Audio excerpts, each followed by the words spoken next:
अपने पड़ोसी को बोलो, यहोवा का आनंद मेरा दृढ़ गढ़ है। जोर से कहो, और यहोवा का आनंद तेरा भी दृढ़ गढ़ है। आज से मैं तुझे भविष्यवाणी करता हूं, करती हूं, तू आनंदित रहेगा और आनंदित रहेगी। बोलो एक दूसरे को, आज से तू आनंदित रहेगा। बोलो अपने पड़ोसी को, तू आनंदित रहेगी।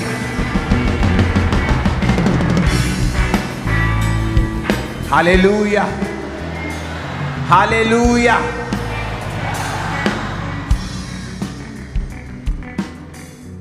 फ्रंट पे नए लोग बैठे हैं, अच्छा लग रहा है आपको देख के। सबको मौका मिल रहा है आगे से देखने का।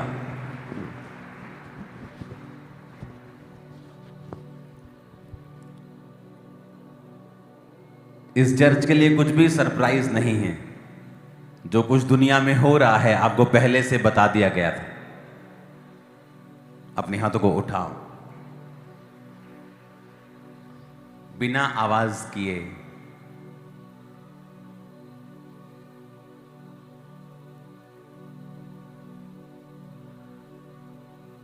हम प्रार्थना करेंगे बिना आवाज की कि परमेश्वर, मैं अपने दिल, दिमाग, अपने रूह, जिस्म, जान को तेरे हाथों में सौंपता हूं। मैं जो कुछ भी सुनूं वो तेरी ओर से हो और मेरी आत्मिक उन्नति के लिए हो। प्रभु यीशु मसीह के सामर्थी नाम में हम मांगते हैं।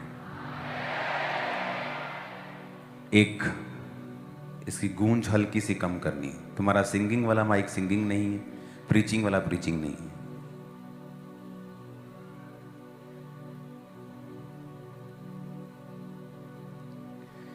एक वीडियो को मैं चाहता हूं हम अपनी स्क्रीन के ऊपर देखें।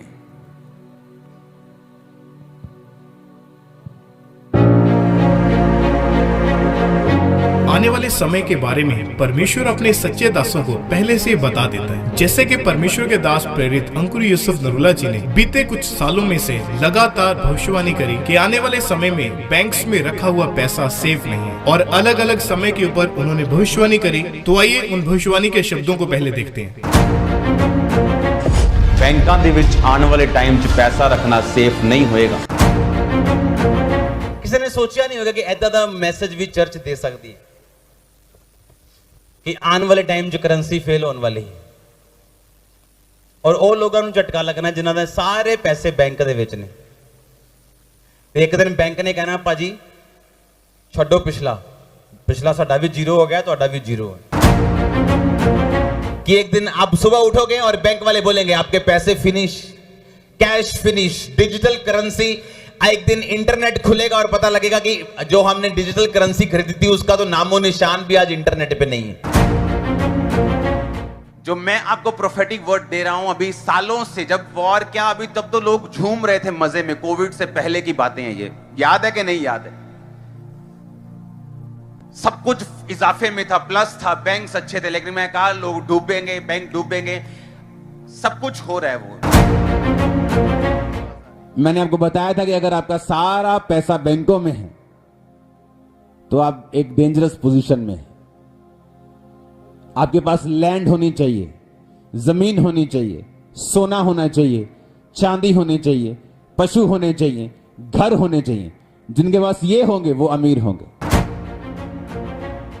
आने वाले समय में जो इकोनॉमिक प्रॉब्लम्स होंगी उन्हें आप डिनाई नहीं कर सकते। प्रार्थना के बाद भी लोगों पर वो होंगी। मैं फिर कह रहा हूं, आने वाले समय में कौन बचेगा? जिसका पैसा बैंक में होगा वो नहीं। और आज परमेश्वर के दास के द्वारा बोले गए उन वर्ड्स को हम पूरा होते हुए देख रहे हैं। बैंक्स के बंद होने की न्यूज हम अलग अलग चैनल्स के ऊपर सुन रहे हैं। कौन से बैंक में पैसा रखे कि बैंक में पैसा रखना बंद कर दे। कल शादी है मेरी लड़की की। सीनियर सिटीजन है जिसका इंटरेस्ट के ऊपर ही घर चलता है। कब मिलेंगे पैसा? सेविंग के बचत रहता है, इसकी वजह से हम लोग आके रखते हैं ना, इधर सेविंग करते हैं। बैंक में डालेगा अभी कौन? बैंक का ही सेफ्टी नहीं है।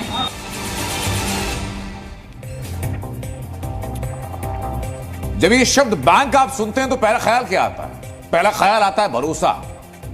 और आम आदमी के भरोसे पर पूरा बैंकिंग सिस्टम चलता है।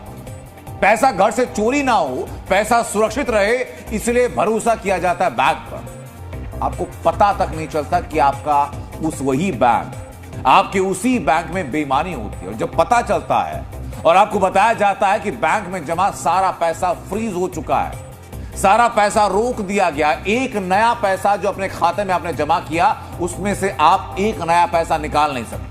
एक बैंक की लगभग 26 ब्रांच बंद कर दी, उससे पैसा नहीं निकाला जा सकता। उसके बाद की तस्वीर देखिए, अगली तस्वीर। बैंक के बाहर ग्राहकों की भीड़ लग गई, जमघट लग गया। सैकड़ों हजारों ग्राहक पहुंच गए बैंक के बाहर लाइन लगाकर। ये आप देख रहे हैं, लोगों की भारी भीड़ आपको नजर आ रही है चारों तरफ। ताला लगा है, बैंक के बगल में एटीएम है जो सर्विस में नहीं है, उसमें कैश ही नहीं बचा है। देखिए जरा, बैंक पर बैन और लाखों लोग बेचैन हैं। क्या कहना चाह रहे हैं लोग बैंक पहुंच रहे हैं, दौड़े दौड़े बैंक पहुंचे, लेकिन बैंक का शटर बंद, ATM out of service. RBI के फैसले से हजारों लोग बेहद परेशान हैं। एक बैंक पर बैन लगा तो हजारों की मेहनत की कमाई अटक गई है। कोई शटर तोड़कर बैंक में घुसने की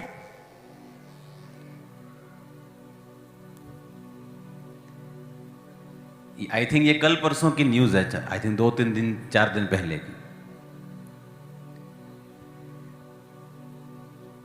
कुछ लोगों की प्रॉब्लम यह है कि जब उन्हें मैसेज दिया जाता है उन्हें तब समझ नहीं आता। इसको प्रीचिंग करो प्लीज, और अंदर से निकलो, चलो 10 लोग बाहर आओ, चलो। लेकिन जब उन्हें ये चीजें आती हैं नजर होते हुए कि अब पूरी हो रही हैं, फिर उन्हें समझ आता है, ओ ये तो हमें तब बताया गया था जब ऐसी कोई न्यूज नहीं थी, कोई चीज ऐसी नहीं थी।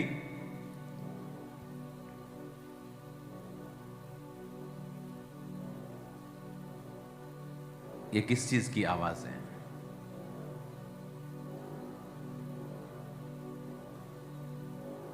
लास्ट में चेक करके आओ। हालेलुया। कितने मेरी बातों को समझ रहे हैं? अपने पड़ोसी को बोलो बड़े ध्यान से सुनना। फिर से बोलो अपने पड़ोसी को, जो तुझे बताया जा रहा है बड़े ध्यान से सुनना। आमीन।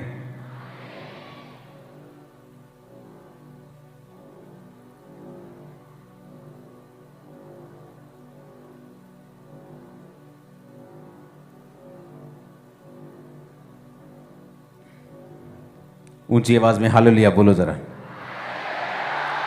अब जो चीजें आप आज इंटरनेट पे होते हुए देख रहे हो फलाना एक्सपोज हो गया, ढमकाना, जब मैं ये चीजें बता रहा था तब लोग भाषण दे रहे थे प्यार के ऊपर।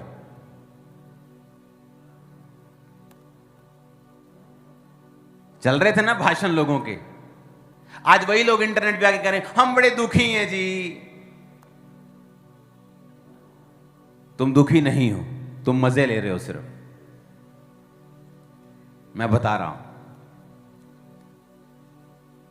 इवन कोई फेक भेड़िया अगर गिरे, परमेश्वर वो भी नहीं चाहता कि वो गिरे, वो चाहता है वो मन फिराए। मैं आपको बता रहा हूं,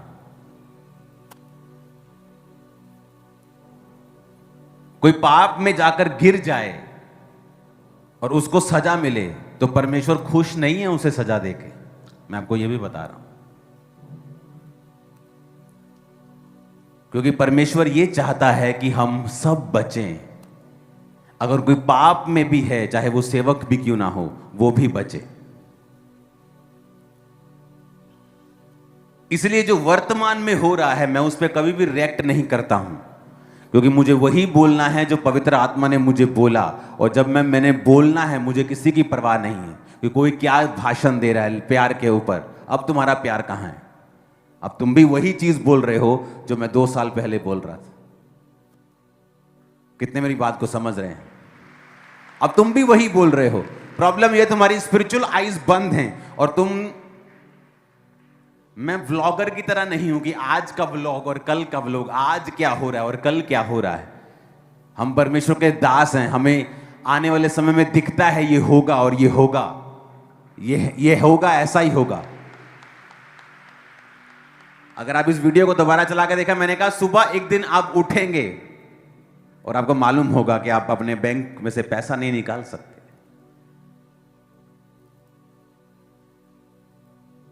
तब लोग सोचते हैं ऐसा कैसे हो सकता है, ये तो ऐसे होता है, इनकी इतनी गारंटीज होती हैं, ये तो ऐसे हो ही नहीं सकता है।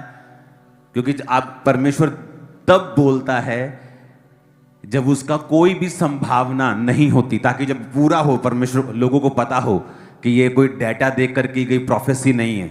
ये तब बोला गया था जब सब कुछ साफ था कि इतनी बारिश होगी, इतनी बारिश होगी कि तेरे को जाने की जगह भी नहीं मिलेगी, भाग जा, अभी इतनी बारिश होगी। वैसा ही हुआ जैसे एलिया ने कहा था। कितने इन बातों को समझ रहे हैं? उसने तब नहीं कहा जब आधे बादल आ गए और सोचा बारिश हो सकती है। सब बता सकते हैं बारिश हो सकती, लेकिन उसने तब बताया जब एक सिर्फ मुट्ठी भर बादल, जब परमेश्वर ने कहा कि अब बारिश होगी, और उसने देखा और कहा अब चला जा, क्योंकि इतनी बारिश होगी शायद तू यहां पर सरवाइव भी ना कर सके, तेरा रथ भी रुक जाए, अब चला जा।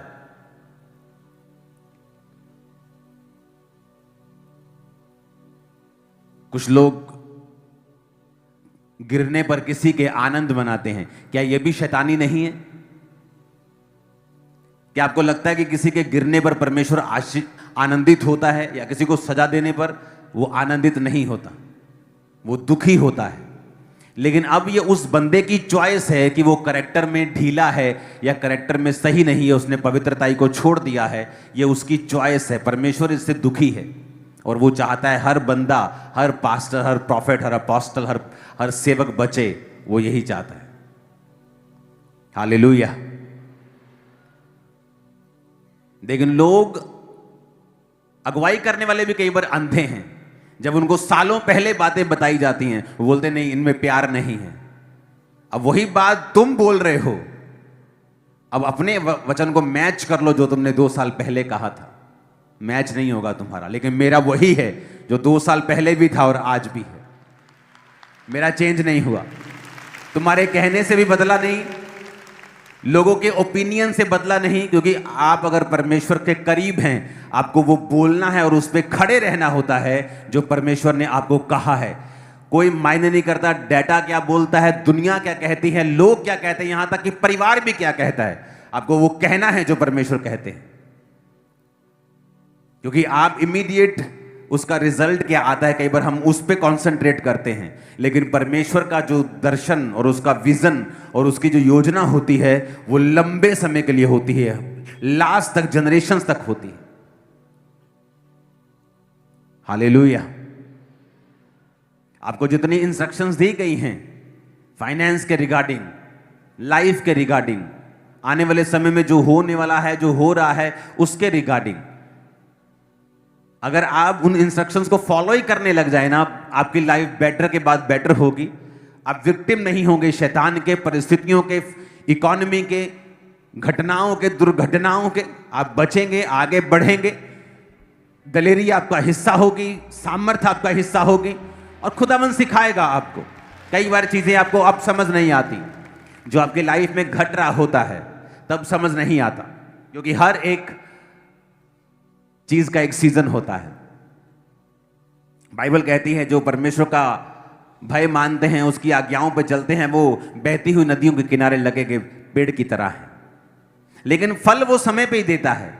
इसका मतलब ये नहीं कि नदी के किनारे लगा है तो हर टाइम फल लाएगा। परमेश्वर ने कहा वो अपनी ऋतु पर फलता है और फल देता है।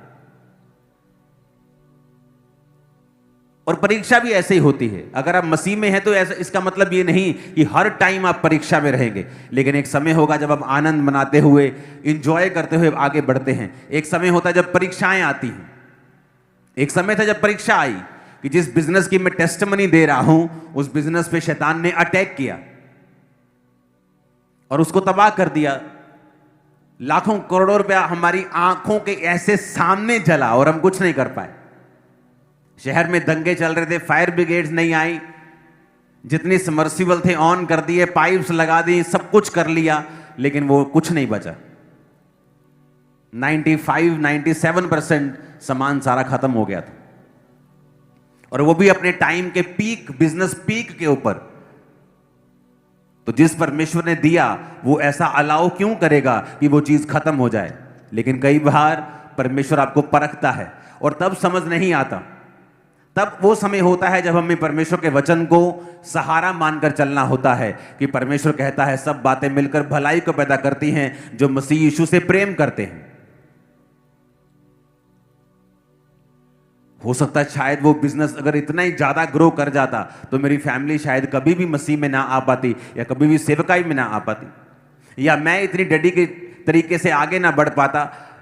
कुछ भी हो सकता था, लेकिन वो एक जरिया था परमेश्वर ने जिसे इस्तेमाल किया, मुझे परखा और मुझे आगे बढ़ाया। और वो साल था 2009 जहां से बड़ी चर्च की नींव पड़ गई थी। चर्च तो चल रही थी 2-4 साल से, लेकिन अब बड़ी चर्च की नींव पड़ गई थी कि हाँ ये चर्च वचन में मजबूत है, ये सिर्फ मिरेकल से और जीसस से और सिर्फ गवाहियों से प्यार नहीं करती, ये परमेश्वर के वचन पे चलने वाली चर्च है। हालेलुया। ऊंची आवाज में हालेलुया खड़काओ जरा। आमीन, आमीन। वो आपको समझाता है पल पल, जब आप उसके साथ सहभागिता रखते हैं, समय बिताते हैं, वचन पे चलना चाहते हैं, पवित्रताई में चलना चाहते हैं, वो आपको गाइड करता है। हालेलुया। प्रकाशित वाक्य 12 उसकी 11 आयत में लिखा है, वो मेमने के लहू के कारण और अपनी गवाही के वचन के कारण उस पर जयवंत हुए, और उन्होंने अपने प्राणों को प्रिय ना जाना और यहां तक कि मृत्यु भी सह ली। अगर इसको हम एम्पलीफाइड बाइबल की है अगर वर्स, तो उसमें पढ़ेंगे। ये एम्पलीफाइड का मतलब है कि इसमें थोड़ा सा लंबी लाइन होती है और इसको थोड़ा सा एक्सप्लेन ज्यादा किया होता है। And they have overcome, conquered him by means of the blood of the lamb and the utterance of their testimony, for they did not love adding to life even when they faced with death, holding their lives cheap till they had to die for their witnessing.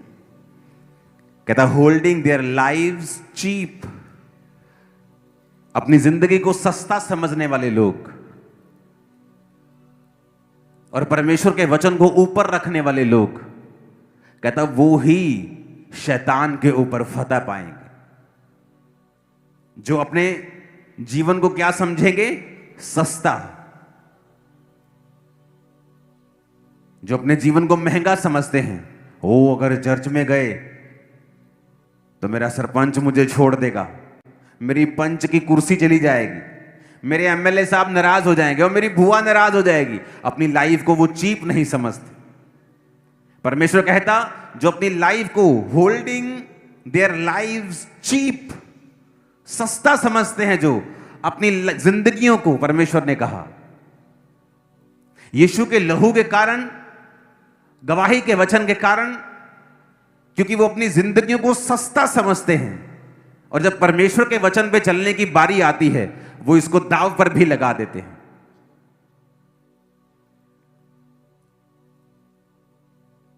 कल एक video internet पे हमारे सामने आई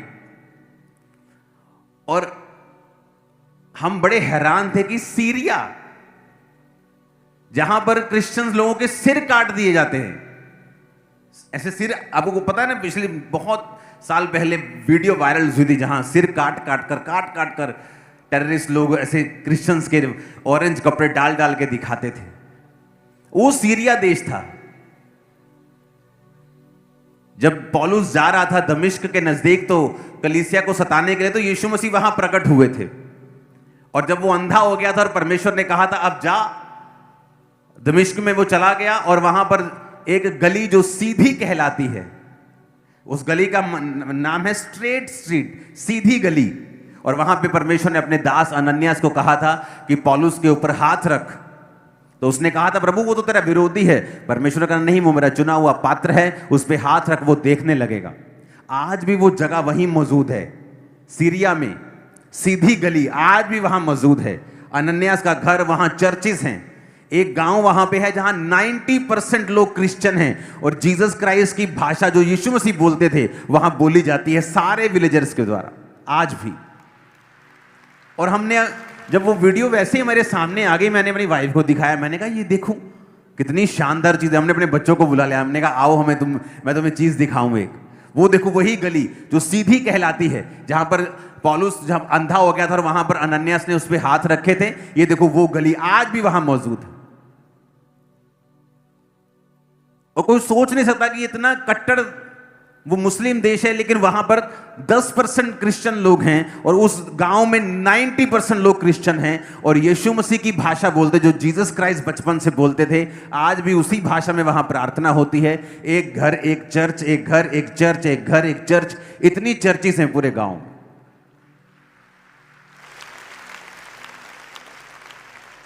और हम देख के आनंद ले रहे थे, दिल करता था वीडियो खत्म ही ना हो कभी भी।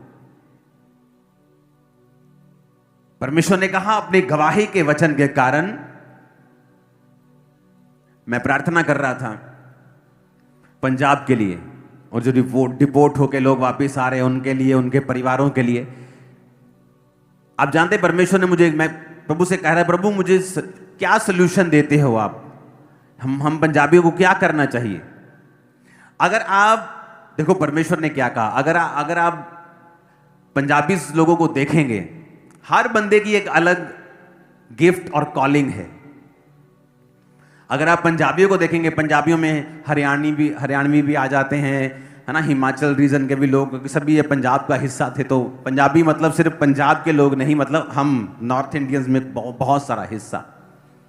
अगर आप इनकी बिल्ड को देखेंगे, अगर आप इनके शरीर को देखेंगे, तो ये स्ट्रॉन्ग शरीर के मालिक होते हैं। जीन्स ही ऐसे हैं इनके। अगर आप नोटिस करेंगे इन लोगों को, बॉलीवुड में कौन है सबसे ज्यादा? पंजाबीज। धर्मेंद्र जी, जितेंद्र जी, कौन है? सब लोग पंजाबी लोग हैं। बिजनेसमैन में कौन आगे हैं? बहुत लोग पंजाबी हैं। वर्ल्ड बैंक का सीईओ अपना सिख बंदा है, पंजाबी है। पंजाबी क्यों बाहर जाते हैं आपको मालूम? पंजाबी और गुजराती सबसे ज्यादा बाहर जाते हैं। क्यों? पंजाबी एक एक्सट्रीम कॉम है जो हर काम के एंड में पहुंचना चाहते हैं, या तो कुछ नहीं करना या सीधा चंद्रमा के ऊपर। हालेलुया। या तो कुछ नहीं करना या पूरा फिर सिरा हिला देना, आप काम खत्म। सुनो मेरी बात, नशे करने में क्यों इन लोगों को बोले नशे करते हैं? क्योंकि पंजाबी जो है ये अग्रेसिव और मतलब ताकतवर और जल्दी डिसीजन लेने वाली कौम है। पूरे देश में देखो पॉलिटिकली जो भी चलता हो, पंजाब उसमें नहीं होता। ये अलग ही चलता है, इसका अलग ही चल रहा है सिस्टम। कितने मेरी बात को समझ रहे हैं?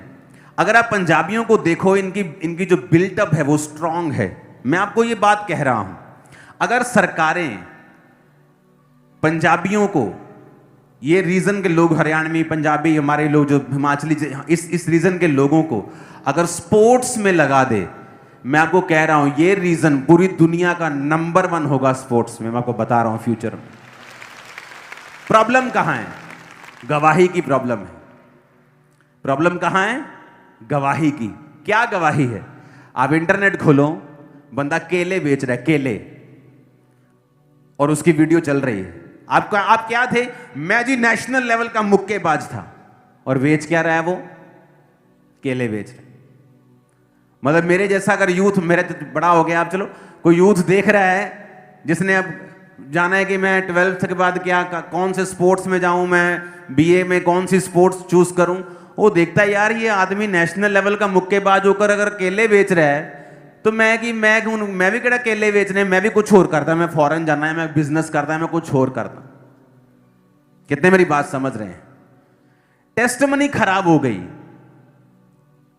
कि अगर एक बंदा उठे और कहे मैं नीरज चोपड़ा गोल्ड लेके आया, मालूम है कि नहीं? आप उसकी गवाही सुनो। वो कोई शुरू से जेवलिन थ्रो थोड़ी करने वाला था। वो कहता था कि मैं गया, मैं स्पोर्ट्स में मैंने ये भी ट्राई किया, मैंने ये किया, मैंने सोचा ये ठीक है, ये कर लेता हूं। अब आदमी जितने भी हमारे रीजन के वो स्ट्रांग है, अगर एक चीज में घुसेंगे तो उसका रिजल्ट आएगा ही आएगा। अगर पंजाबियों को घुसाना है स्पोर्ट्स में, मैं आपको बता रहा हूं, ये चाइना को, यूएसए को ये कनाडा को, ऑस्ट्रेलिया को, सबको पीछे कर देंगे, नंबर 1 में हो जाएंगे, मैं आपको बता रहा हूं।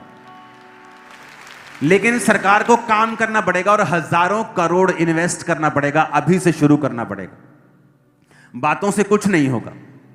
आपको इनको टेस्टिमनीज पैदा करनी पड़ेंगी कि एक आदमी उठा, एक बच्चा उठा, स्पोर्ट्स में अच्छा हुआ, वो आगे बढ़ा, उसको अच्छी पोस्ट, अच्छी जॉब, अच्छी मनी, उसको स्पॉन्सर किया जाए ताकि उसको देखकर 10 बदलें, 10 को देखकर 100 बदले, 100 को देखकर 1000 बदले।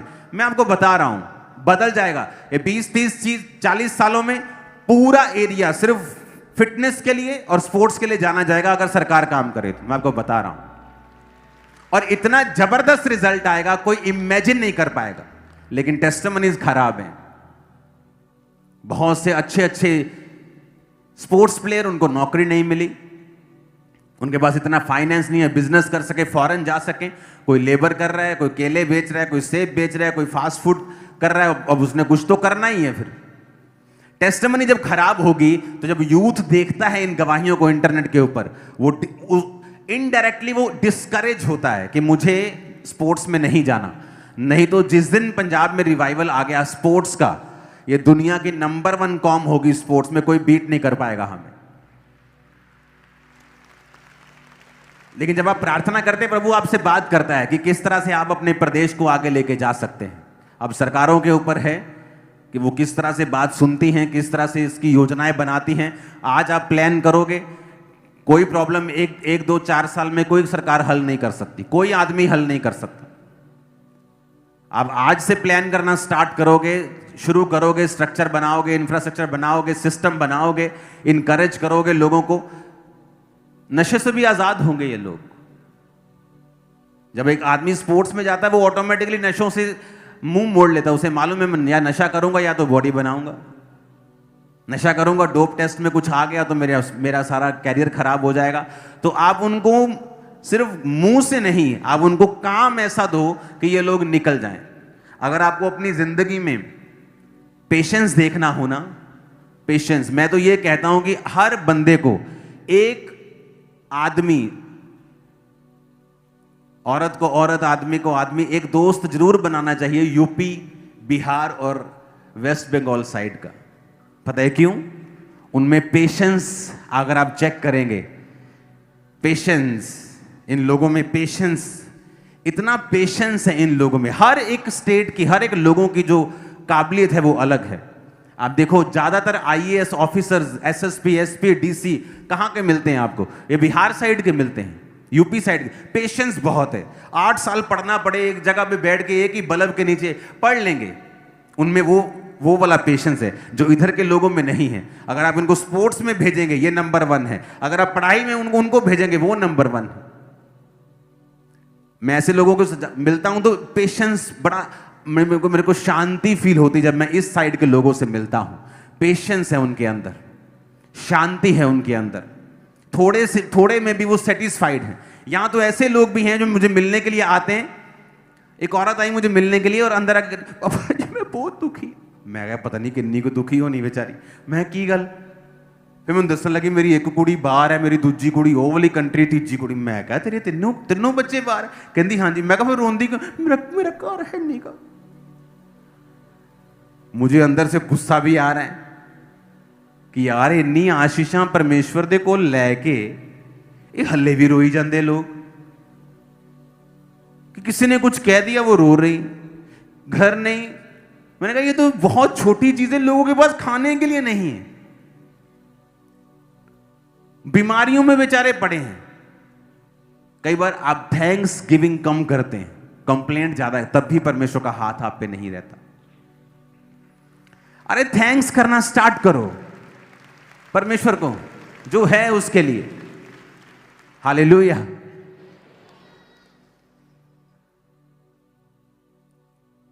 टेस्टिमनी, पंजाब पीछे क्यों है, रीजन पीछे क्यों है स्पोर्ट्स में? टेस्टिमनीज नहीं है यहां पे। फॉरेन में चले जाओ, टेस्टिमनीज है। जिसने एक बार स्पोर्ट्स में कुछ कर लिया वो कभी भी भूखा नहीं मरता, हाई लेवल पे जाता है किसी भी स्पोर्ट्स में। ऐसी एक भी गवाही फॉरेन में आपको नहीं मिलेगी कि स्पोर्ट्स में बेस्ट था, अब इसके पास कोई कुछ नहीं है। अब ये सिंपल जॉब कर रहा है, आपको बहुत कम मिलेगी, नेग्लिजिबल, बहुत थोड़ी। वैसे ही क्रिश्चियनिटी है। आप जब अपनी टेस्टिमनी को स्ट्रांग रखते हैं आपके परिवार में, आपको पता है आपने नशा छोड़ा है, आपने व्यभिचार छोड़ा है, आप अपने परिवार में हैं, कैसे आप अपनी गवाही को खराब कर सकते हो? आप कैसे दोबारा नशे कर सकते हो? कैसे झूठ बोल सकते हो? आपके परिवार को पता है कि आप झूठ बोलते हैं, भाई साहब आपकी गवाही खराब हो चुकी है। और शैतान का यह टारगेट होता है आपकी टेस्टिमनी को खराब करना। जब आपकी गवाही खराब हो गई, आप फतेह नहीं पा सकते। आप चल सकते हो, आप सिंपली चल सकते हो। एक मां जिसका बच्चा कोई काम धंधा नहीं करता, मंद बुद्धि है, या उसको कोई फिजिकल प्रॉब्लम है या मेंटल प्रॉब्लम है, वो उसको खाना पीना देना बंद थोड़ी करती है। उसी तरह से आप जिंदगी में जीतते नहीं हो, खाना पीना परमेश्वर देता रहता है आपको, लेकिन आपको मालूम होता है कि आपकी गवाही अगर खराब है, आप जयवंत जीवन कभी भी नहीं जी सकते। आपको कभी महसूस नहीं होगा कि हेवन आपके लिए ओपन हुआ है, परमेश्वर ने कोई बड़ा काम आपको कभी महसूस नहीं होगा, और ना ही ऐसा होगा। क्यों? गवाही को खराब करने के कारण। परमेश्वर ने भी यही कहा कि परमेश्वर का राज्य एक बीज के समान है, जिसे पृथ्वी में बोया गया और होते होते होते वो इतना बड़ा पेड़ बन गया कि आकाश के पक्षी उस पर बसेरा करने लगे। तो प्रभु ने क्यों कहा कि परमेश्वर का राज्य बीज के समान है? क्योंकि परमेश्वर जब आपको अपने में लेके आता है, आपको छोटी सी गवाही देता है। मेरी गवाही क्या थी? जब मैं परमेश्वर में आया कि एक प्रार्थना के बाद मुझे रिलैक्स फील हुआ, मुझे मालूम था कि मेरा पागलपन पे कुछ अटैक हुआ है, कुछ खत्म हुआ है, कुछ तो हुआ है, और मैं परमेश्वर में चलने लगा। थोड़ा ठीक हो गया और उस थोड़े की मैं गवाही देने लगा। शैतान क्या करता है? आपकी गवाही के ऊपर अटैक करता है। बहुत बार आप हीलिंग की टेस्टिमनी देंगे और शैतान उस हीलिंग पे फिर अटैक करता है, और अगर आपको मालूम नहीं होगा कि इस टेस्टिमनी को देने से मैं शैतान पर फतेह प्राप्त कर सकता हूं, इसीलिए वो उस पर अटैक कर रहा है। और जब वो अटैक करता है, आपको लगता है नहीं मैं तो हील हुआ ही नहीं था, मैंने तो गलत टेस्टिमनी दे दी। तो मुझे ये वचन मालूम था, और जब शैतान ने दोबारा मुझ पे अटैक किया, मैंने कहा जिस शैतान ने मुझ पे अटैक किया मैं उसको शर्मिंदा करूंगा। और मैंने फिर गवाही देनी स्टार्ट की कि परमेश्वर ने मुझे हील किया। मैं पूरी तरह से हील था उस टेस्टिमनी को देने के बाद। वो मुझ पे अटैक करने की कोशिश कर रहा था कि देख मैं तुझ पे फिर अटैक कर रहा हूं, तो ठीक नहीं, लेकिन मैं जानता था परमेश्वर ने मुझे हील कर दिया। उसके कोड़े खाने से मैं चंगा हो चुका हूं। क्यों शैतान गवाही के ऊपर अटैक करता है? उसे गवाही देना क्यों पसंद नहीं? आप देखेंगे जिन चर्चेस में गवाहियां होती हैं, लोग उनका बड़ा विरोध करते हैं, आपको मिलेंगे क्रिश्चियन लोग भी। क्यों? क्योंकि दुष्ट आत्मा उनके अंदर से विरोध करता है। क्यों? क्योंकि शैतान को गवाही बिल्कुल भी पसंद नहीं है, वो टेस्टिमनी को पसंद नहीं करता, क्योंकि वो जानता है कि मेमने के लहू के कारण और गवाही के वचन के कारण वो शैतान के ऊपर जयवंत होंगे। आपकी टेस्टिमनी है, आप चर्च में आ रहे हैं, इसे व्यभिचार से खराब मत करें, इसे पाप से खराब मत करें, इसे किसी चीज से खराब मत करें। एक बार जब टेस्टिमनी खराब हो गई, शैतान के ऊपर आपका अधिकार खत्म हो जाता है। फिर वो आपकी लाइफ में जो चाहता है, सेवकाई में जो चाहता है, परिवार में जो चाहता है, फिर वो वही करता है। आप उसके सामने फिर कुछ नहीं कर सकते। प्रार्थनाएं काम नहीं आती जिस दिन आपकी गवाही आप खराब कर लेते हैं। अपने पड़ोसी को बोलो अपनी गवाही को खराब मत करना। ऊंची आवाज में अपने पड़ोसी से बात करो, अपनी गवाही को खराब मत होने देना। आमीन। बहुत से लोग हैं जिनको मालूम होता है कि ये आदमी व्यभिचार में जा रहा है, ये सिस्टर गलत जा रही है, लेकिन वो कभी रिपोर्ट नहीं करेंगे। उसके माता पिता को, उसके पास्टर को कभी नहीं करेंगे, और वो भी हिस्सेदार हैं उस गवाही को खराब करने में, वो भी हिस्सेदार हैं। परमेश्वर उनको भी हिस्सेदार समझता है, क्योंकि अगर उनकी गवाही खराब हो गई, शैतान के ऊपर कभी वो फतह नहीं प्राप्त कर सकते, कभी डिलीवरेंस नहीं पा सकते, छुटकारा नहीं पा सकते। जिस तरह से एक मंदबुद्धि बच्चे को माँ खिलाती पिलाती और उसका ध्यान रखती है, फिर वो उस स्टेट में चले जाते हैं, खाते पीते हैं, और उसकी जिंदगी में फिर कोई छुटकारा या वो आशीषें नहीं होती जिसके लिए प्रभु ने उन्हें पैदा किया है। हालेलुया। अपने पड़ोसी को बोलो अपनी गवाही को संभाल के रख। आमीन। और अपनी जिंदगी को सस्ता समझ। फिर से बोलो अपने पड़ोसी को अपनी जिंदगी को सस्ता समझ। Hallelujah, hallelujah. अपनी जिंदगी को कहता है सस्ता समझना। और गवाही का वचन और मेमने के लहू। आज आपने मेमने के लहू को खाया है, पिया है, उसके बदन को खाया, उसके लहू को पिया। आपने अंगीकार किया कि प्रभु यीशु मसीह तुम मेरे लिए मारा गया, गाड़ा गया और जी उठा, मेरे गुनाहों के कारण तूने सजा ली, मैं उस लहू को, उस बदन को लेता हूं। और फिर लिखा अपनी गवाही का वचन देना है, टेस्टमनी देनी है, रोज गवाही दो अपनी, खुदा ने जो किया है। उसने कहा वो बीज छोटा था लेकिन जब बोया गया बड़ा हो गया। कोई आदमी बड़ी गवाही नहीं ले सकता, बड़ी गवाही लेने का कोई भी फॉर्मूला नहीं है, एक ही कि जो गवाही प्रभु ने आपको दी है उसको मेंटेन रखना और उसको देते रहना। आपके पास नशे की गवाही है, आपने नशा छोड़ा, अब उसको देते रहना है, रोज देना है, हर 2 दिन में देना है, हर रोज देना है, 4 बार देनी है, 10 बार, 50 बार, लाख बार देनी है। उससे क्या होगा? आप गवाही देंगे, परमेश्वर देखेगा कि जो मैंने इसे दिया इसने उसे गवाही के लिए इस्तेमाल किया, परमेश्वर आपको और देगा, नेक्स्ट टेस्टिमनी होगी। लोग क्या करते हैं जब उनके जीवन में गवाही हो जाती, वो बोलते नहीं नहीं हमें किसी को बताना नहीं है, हमें किसी को शेयर नहीं करना है। और ये सबसे बड़ी गलती है उनकी। जब परमेश्वर आपको टेस्टिमनी देता है, वो टेस्टिमनी सिक्योर और परमानेंट हो जाती है जब आप उसे रोज रोज लोगों को देते हैं, रोज, एवरीडे। जब मैं बिजनेस में था, रोज टेस्टिमनी अपने किसी ना किसी बहाने में देता ही था, गवाही मुझे देनी है, क्योंकि ये परमेश्वर का वचन कहता है कि जब तुम जो खुदा ने दिया उसे देते रहोगे, उसे बांटते रहोगे, परमेश्वर फिर और देगा। इसलिए कुछ लोगों की लाइफ में टेस्टिमनीज बढ़ती जाती है। क्यों? उन्हें समझ आ जाती है, वो एक गवाही देते हैं, एक गवाही देते हैं, फिर खड़े हो जाते हैं दूसरी गवाही। लोग बोलते हैं यार इनके जीवन में गवाहियां ही आती, क्योंकि उनको समझ आ गई है कि जब एक गवाही दी है उसे खराब नहीं होने देना है। खराब कैसे होगी?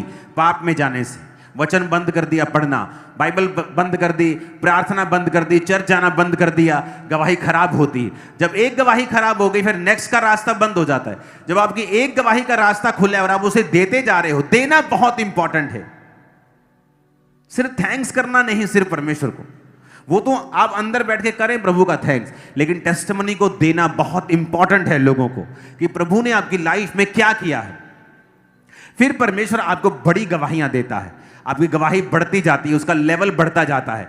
इसलिए आप देखोगे चर्च में टेस्टिमनीज होती जाती, मेरी पर्सनल लाइफ में भी, क्योंकि हमें समझ आ गई है जब हम गवाहियां देते रहेंगे, गवाही को देते रहेंगे, गवाही को देते रहेंगे, अगली गवाही आपकी झोली में आने वाली है अभी।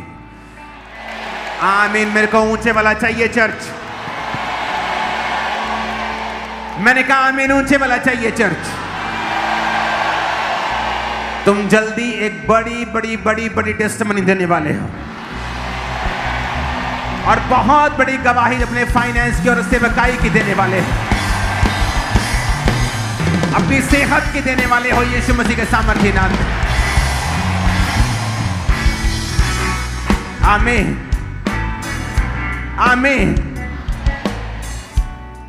अपने पड़ोसी को बोलो गवाही देना बंद मत करना, रोज गवाही देना और अपनी गवाही को संभाल के रखना, उसे खराब मत होने देना, क्योंकि शैतान जानता है तुम उस पर फतेह नहीं प्राप्त कर सकते अगर तुम अपनी गवाही को खराब कर दो तो। आमीन, आमीन। मेरी प्रार्थना है कि परमेश्वर आने वाले दिनों में पंजाब के लोगों को स्पोर्ट्स में और दूसरी चीजों में आगे लेके जाएगा। और मेरा यह विश्वास है कि आज से जिस ऑटो, जिस बस, जिस गाड़ी, जिस मोहल्ले, जिस नगर, जिस प्लेन में आप जाओगे, वहां आप अपनी गवाही दोगे। और मैं आत्मा में सोल्स को बचता हुआ देख रहा हूं, बहुत सारी रूहों को बचता हुआ देख रहा हूं। जाओ इस बात को परखो, अपने सब रिश्तेदारों को गवाही दो। जो आपको नहीं लगता वही मसीह में आएगा जल्दी, मैं आपको बता रहा हूं। परमेश्वर ने बीज बोने के लिए एक इंस्ट्रक्शन दी है। उसने कहा बीज बोने के लिए सुबह या शाम मत देखना, हवा का बहाव मत देखना। ऐसा ना कहना शाम को बोऊंगा, सुबह को बोऊंगा। परमेश्वर ने कहना बीज बोते रहना, क्योंकि तू नहीं जानता ये वाला फल लाएगा या वो वाला। आप गवाही देते रहना अपने लोगों को, अपने रिश्तेदारों को, अपने दोस्तों को। मैं आपको बता रहा हूं, मैंने स्पिरिट में देखा है आपके रिश्तेदारों और लोगों को मसीह में आते हुए ह्यूज नंबर में।